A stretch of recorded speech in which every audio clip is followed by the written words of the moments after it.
Prezados, prezadas, bom dia, boa tarde, boa noite. Meu nome é Giovanni Brescancini Picchiotti. Eu fui aprovado no concurso do TJ São Paulo em 2021 com 97 acertos. E eu estou postando uma série de materiais gratuitos cobrindo todas as disciplinas aqui no YouTube. Hoje é um dia muito especial porque a gente vai cobrir a disciplina de redação, que é a grande novidade dessa prova. Diferentemente das outras disciplinas, a gente não está tendo questões antigas do próprio TJ São Paulo. Então a gente está se baseando em padrões de cobrança e de avaliação da VUNESP em outros certames que têm a redação, como por exemplo alguns concursos policiais. No material completo a gente vai, porque assim, né, tem vários materiais gratuitos sobre todas as disciplinas aqui, questões de graça de cada matéria, a apostila PowerPoint aqui vai estar disponível, também vai estar disponível um documento em texto, alguns mapas mentais, tem muita coisa de graça. E no material pago, que faz parte do cursinho completo, aí vocês têm acesso a 2.100 páginas de teoria, mais de 2.000 questões. Os slides lá somam ao todo 1.200 slides, 156 ou 136 mapas mentais. É realmente muita coisa, além de acesso a mim para tirar dúvidas diretamente. Então é uma proposta super bacana. No meu Instagram vai ter mais vários conteúdos gratuitos. Eu estou tentando ao máximo ajudar e, enfim, fazer um negócio que seja bom para todo mundo, né? Seguindo aqui, essa é a primeira vez que a gente vai ter prova de redação. Esse material eu acabei não adentrando tanto numa lista de temas. Isso ocorre no material pago. Apesar disso, não me parece indispensável que você adivinhe o que vai cair e saiba muito sobre, porque sempre tem aqueles textos de inspiração na prova, né? Então, o mais importante é você conseguir ver textos de inspiração e, a partir deles, fazer uma redação. Aqui a gente foca muito no que é avaliado na redação e em como se avalia. Inclusive, vou aproveitar para contar uma história pessoal minha. Quando prestei o Enem em 2014, quando me formei no ensino médio, eu tirei uma nota muito alta nas objetivas. Tinha acertado, eu acho que 144 perguntas. Daria uma pontuação, se fosse só as objetivas, bem alta, assim, próximo dos 800 pontos, que eu efetivamente tive de média no ano seguinte. Não, foi já nesse ano que eu tive? Enfim, não sei. Mas teve um outro ano que eu acertei 151. Questão é, eu não fui aprovado na faculdade que eu queria por uma arrogância minha. Sempre gostei muito de escrever. Sempre escrevi poemas, escrevi crônicas, escrevi uma série de coisas. Então eu pensei assim, eu sei escrever, de que importa o modelo Enem? Muito importava, na verdade, porque eu fiquei com 360 pontos de nota de 1.000. E isso acabou me eliminando, apesar da nota alta nas objetivas, na hora de... Eu não consegui nem me inscrever no SISU, na UFABC como eu queria, porque nota menos de 500 na redação era eliminatória. Então, pensar no modelo Enem ou modelo VUNESP, ver quais os critérios de correção é muito importante. Não dá para você pensar, eu escrevo bem, eu falo bem, e é isso, tá bom? Enfim, avançando aqui... Ops...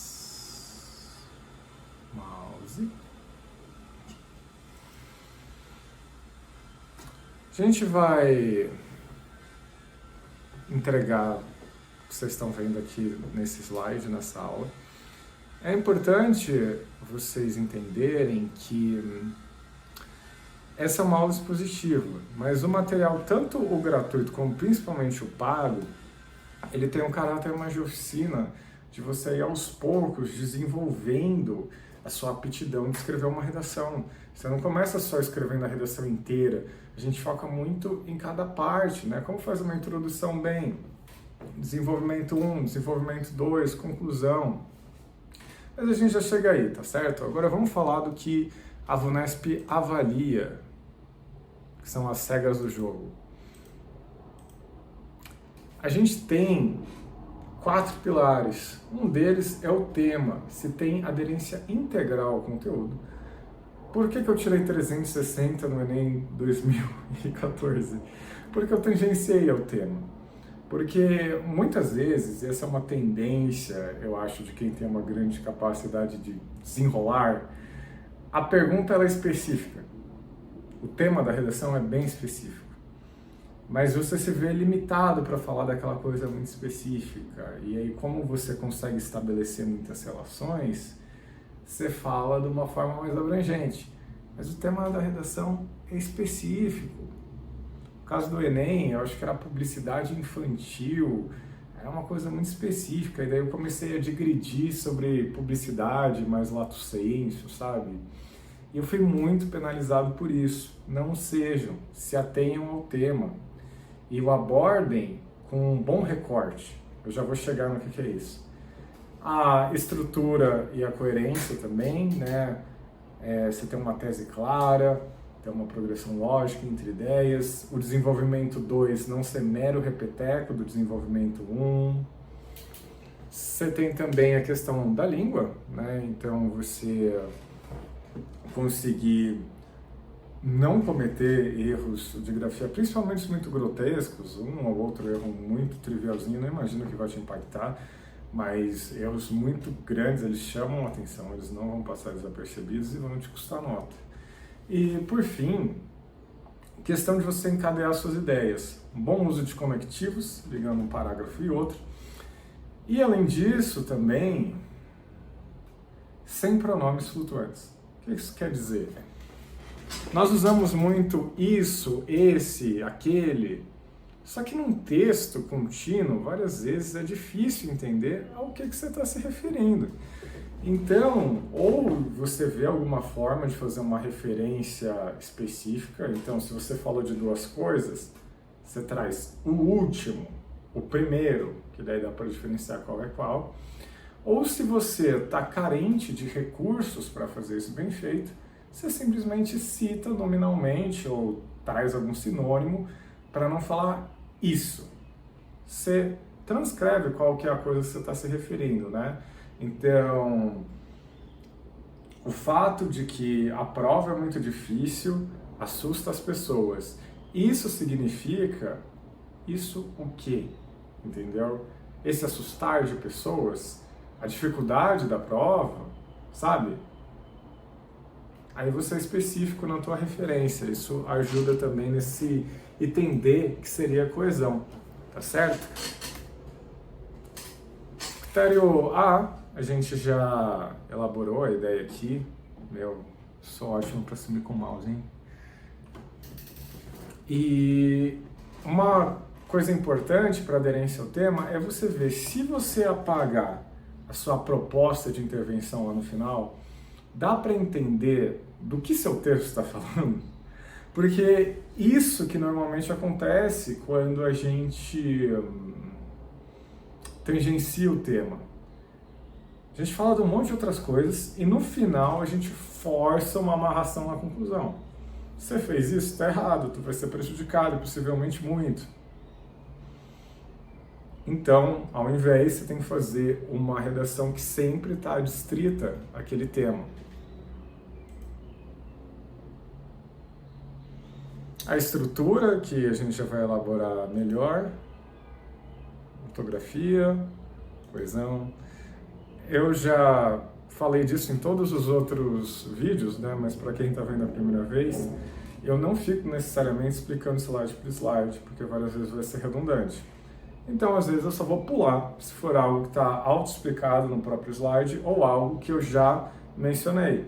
Aí, se você tiver alguma dúvida, é só você apertar o botão de pausar, entendeu? Assim, eu poupo o seu tempo e o meu. Seguindo. Não pode fugir totalmente do tema, que é uma coisa que zera. O que está nessa lista é o que zera, entendeu? Tem várias coisas que você não pode ou não deve fazer que vão te prejudicar, mas se você faz qualquer coisa desse tipo, aí você arrisca tirar um belo de um zero que está nessa lista aqui. Agora também são coisas que não zeram a nota, mas que podem te prejudicar muito. E aqui são coisas a se pensar de uma perspectiva de pontos. Se diz aqui para usar 6 conectivos diferentes. A gente fala de conectivos na aula de português, mas a questão é, não ficar só sempre então. Ou, claro, você não vai escrever isso na redação, mas na vida real várias vezes é e aí, pô, não dá. Você tem que mostrar algum domínio do português. Então essa é uma regrinha de bolso. Claro, não é, nossa, eu usei 5 conectivos, então vou ser prejudicado, mas uma coisa que não custa nada e vai te ajudar bastante. Aqui são coisas para você conferir, se você cumpriu cada um desses itens, mas agora a gente vai a detalhá-los. Aqui são algumas expressões-chave para você trocar, para ficar numa linguagem mais formal. O que é importante você pensar é que, além da beleza do que você está falando, é importante que você seja específico. Porque várias vezes a redação fica um negócio muito genérico, sabe? Os problemas da sociedade contemporânea. Não tem algum problema inerente a você usar em algum momento algum jargão, alguma coisa assim que é muito recorrente, né? Na era da informação, sabe? Essas coisas você lê 1 milhão de vezes. Mas tentar não ser genérico, tentar ser específico no que você menciona, isso é muito importante. Essa é a diferença entre o que a gente chama de, por exemplo, um desenvolvimento fraco e um desenvolvimento forte, uma tese fraca, uma tese forte. O quão mais específico é, melhor.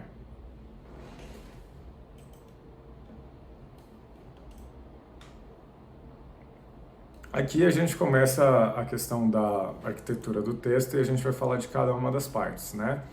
Então, aqui tem uma quantidade de linhas recomendadas, de 3 a 5 para a introdução, de 6 a 9 para cada uma das partes do desenvolvimento e de 3 a 5 para a conclusão. 3 a 5 primeiras, você vai explicar o que é o tema, aí você vai trazer o primeiro argumento, aí depois você vai fazer o segundo argumento, ligando ele com o primeiro. E aí você vai concluir sintetizando os eixos e reafirmando a sua tese de forma mais expressa.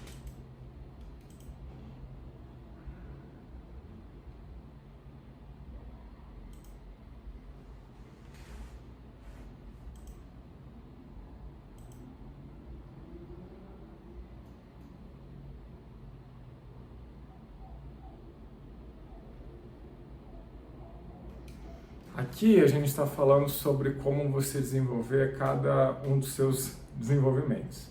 Então, você...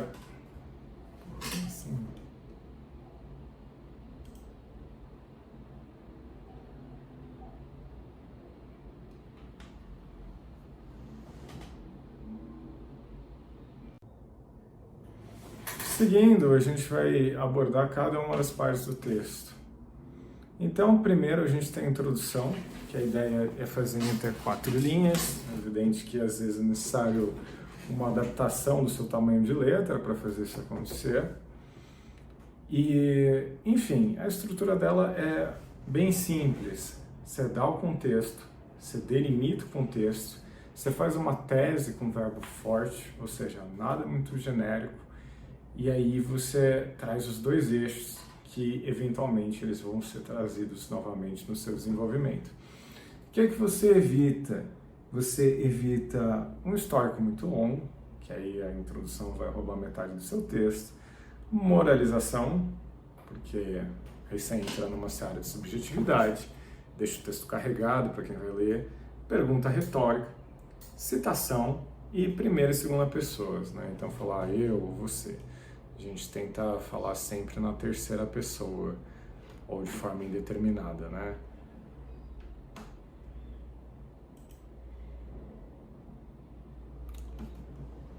Quando a gente avança ao primeiro desenvolvimento, você vai trazer qual que é o tópico, de uma forma bem clara.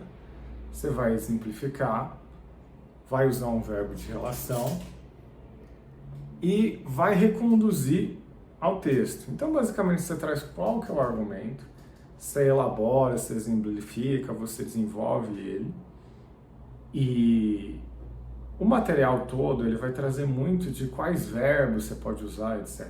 Óbvio que não é um rol taxativo, mas é uma forma de te auxiliar, né, até os recursos linguísticos necessários na hora que você vai escrever. Então, você saber alguns verbos, alguns conectivos, algumas estruturas frasais na tua mão vai te ajudar muito. A razão, a gente avançando aqui, a gente vai para o desenvolvimento 2, que é basicamente uma sequência do desenvolvimento 1 com um pouquinho de um outro lado, entendeu? Você tem que fazer não ser totalmente um repeteco. É óbvio que com oficinas, com a gente trabalhando, fica tudo mais fácil, né? E por fim, na conclusão, a gente sintetiza os eixos, a gente reafirma a tese no mesmo recorte, ou seja, a gente delimitou do que a gente vai falar e delimitou o que a gente vai defender. A gente fez isso lá no início e a gente agora retoma ao fim. E a gente segue essa estruturazinha aí para a gente concluir o texto. Aqui entra uma parte interessante, como que a gente maximiza C e D, que é a parte do português e da coesão, sem perder a naturalidade? O que a gente faz? A gente pensa nas palavras pelo sentido que elas têm quando a gente vai usar os conectores. Porque várias vezes a pessoa quer enfeitar e ela vai meter um por conseguinte quando não é por conseguinte nada, um deverás quando a pessoa está querendo falar portanto. Cada palavra ela tem um escopo delimitado. Deverás, inclusive, significa em verdade, na verdade. Então não dá para você usar um deverás numa consequência. Que lógico. Embora, ainda, cada uma das palavras tem um significado específico. A gente vai ter uma tabelinha do que é cada palavra. E é importante que se respeite isso. Porque se foge só porque a palavra é bonita, isso vai penalizar muito. Ao invés disso sinalizar domínio da língua, isso não só não sinaliza domínio da língua e faz perder ponto por isso, como também quebra a coesão textual. Aqui a gente tem um exemplo de como articular as ideias.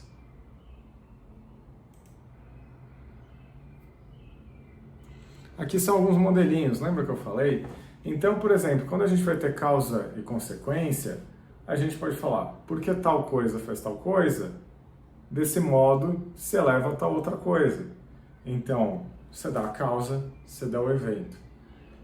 Concessão para reforço, assim, embora que a ideia de concessão é a ideia por trás do embora. Embora eu tenha chegado mais cedo, e a gente tem também a parte da condição para legitimidade, né? Então, às vezes, alguma afirmação que você vai fazer, ela parte de um pressuposto. Então, essas estruturas aí, elas são relativamente complexas. Não necessariamente você precisa usar o x, y, z. Às vezes você pode usar x, y, z em períodos separados, talvez fique mais fácil. Mas o importante é você fazer esse tipo de conexão entre as coisas que você está falando.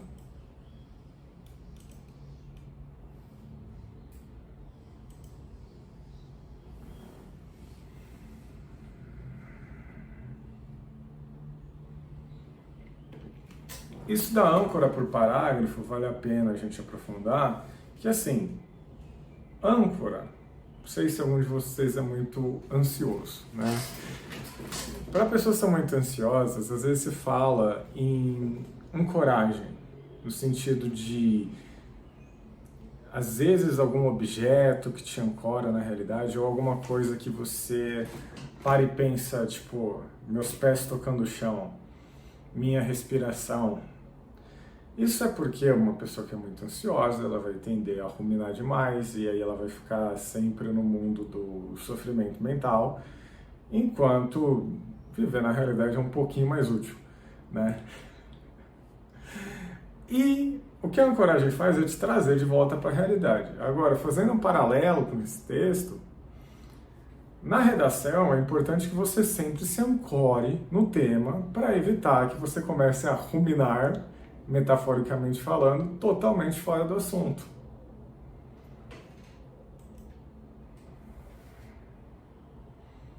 Aqui estão algumas questões de correção linguística, isso não tem muito o que eu elaborar. Regência, concordância, isso daí tem mais na parte de português mesmo.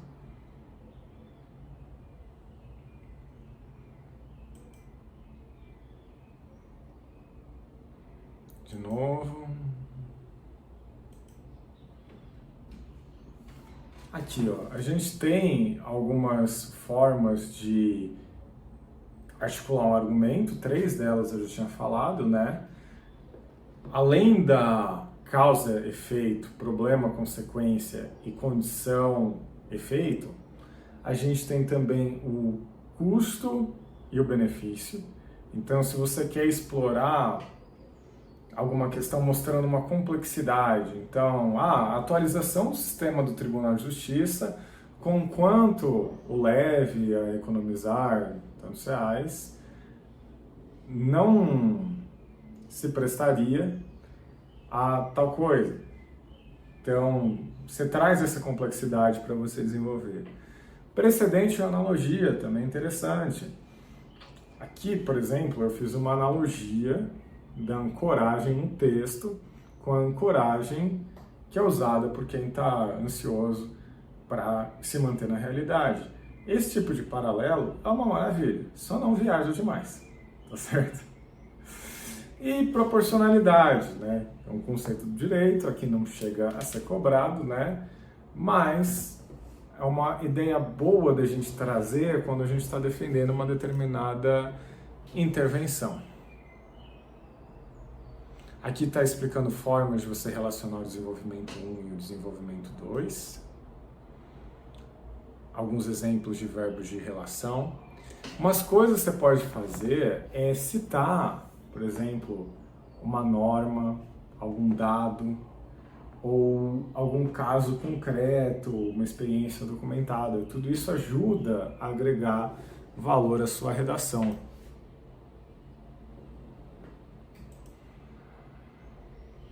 Aqui nós temos uns exemplos.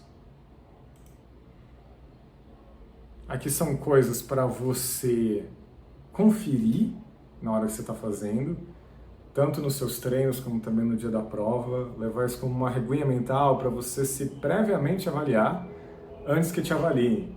E possivelmente ainda há tempo de você corrigir a sua redação. Uma coisa importante também é você gerir o seu tempo durante a prova. Então, aqui nós estimamos de 10 a 12 minutos para você ler tema e recortar exatamente do que você vai falar. Para você redigir, de 55 a 60 minutos. E para você revisar, de 4 a 6. Se você vai fazer direto a caneta, como você vai fazer, é uma outra questão. Evidente que não pode rasurar, mas não é que você fez um risquinho, você vai zerar a prova. É uma coisa que se evita, mas às vezes é possível você mesmo depois da caneta colocar uma crase, puxar um S, fazer um AU, virar um A, riscando sutilmente. Enfim, galera, é isso. Essa é a aula de redação. Ela deve ter dado para vocês uma boa introduzida no tema. Mas, mais importante do que a aula, isso no material gratuito, viu? É a parte de oficina, de trabalho. E o material gratuito ele já tem um pouquinho disso. O material pago tem no nível muito maior dessa prática que você vai fazendo, você vai aprendendo a avaliar a sua própria redação e aí você vai conseguindo desenvolver textos completos, né? Começando aos poucos, primeiro faz só a tese, etc. Justo para você não desanimar, que às vezes você querer treinar a redação já começando fazendo tudo de uma vez, pô, muita coisa, né? Então, enfim, galera, é isso. Tenham um bom dia. deem joinha no vídeo, se inscrevam no canal e sigam 90 Pontos e Brescancini Underline no Instagram.